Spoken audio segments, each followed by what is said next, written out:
2026 সালে এসে এখন আবার চুরির ধান্দায় নেমেছে এবং চুরি করে আমি আবারও বলছি বিএনপি যতই চেষ্টা করুক আওয়ামী লীগ আর হইতে পারবে না। মাননীয় স্পিকার, আবার মাগুরা নির্বাচনের মতো আজকে বগুড়ার নির্বাচন এবং শেরপুর নির্বাচনের কারচুপি দেখেছি আমরা। মাননীয় স্পিকার, আমরা যখনই ফেসবুকে ঢুকি, আমরা যখনই দেখি যে বিভিন্ন সংবাদ মাধ্যমে ধানের শীষে ছাপ্পা সিল মারা হচ্ছে। মাননীয় স্পিকার, আজকে 2024-এর এমন রক্তক্ষয়ী সংঘাতের পরে আজকে যখন একটা উপনির্বাচন এবং একটা স্থগিত হওয়া নির্বাচন হতে যাচ্ছে, তখন আমরা দেখছি বিরোধী দলীয় এজেন্টদেরকে ঘাট ধাক্কা দিয়ে বের করে দেওয়া হচ্ছে, কেন্দ্রের ভিতর ঢুকে এজেন্টদেরকে আহত করা হচ্ছে এবং ছোট ছোট বাচ্চাদেরকে লাইনে দাঁড় করা, স্কুলের বাচ্চাদেরকে লাইনে দাঁড় করে ভোট দিতে দেওয়া হচ্ছে।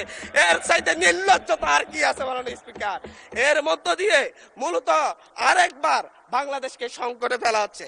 একটা বিষয় হচ্ছে, আমাদের যে ট্রেজারি বেঞ্চ রয়েছেন, ওই ট্রেজারি বেঞ্চের নেতারা বারবার বাংলাদেশের গণতন্ত্রকে হত্যা করার চেষ্টা কিন্তু করেছেন, কিন্তু ওনারা ব্যর্থ হয়েছেন, আওয়ামী লীগের মতো সফল হন নাই।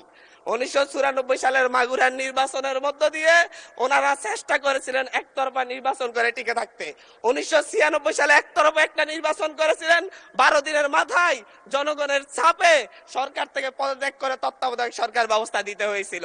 আবার 2006 সালে এসে বিচারপতির 2 বছর মেয়াদ বাড়িয়ে তারপর আবার ক্ষমতায় থাকার বন্দী করেছিলেন, কিন্তু বাংলাদেশের জনগণ সেই সুযোগ দেয় নাই।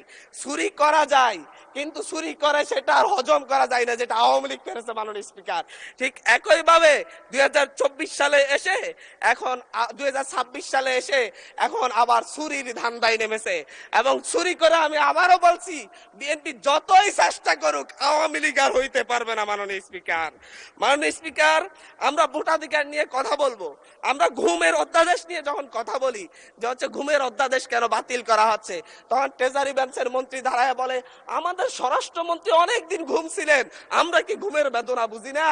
আমাদের মাননীয় প্রধানমন্ত্রী এতদিন নির্যাতন ছিলেন, আমরা কি বুঝি না ঘুমের বেদনা?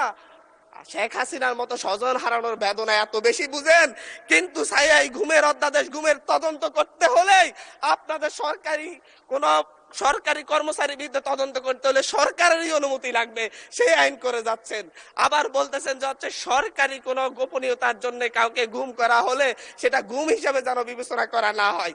এটা তো দ্বিচারিতা ছাড়া আর কিছু না। মাননীয় স্পিকার,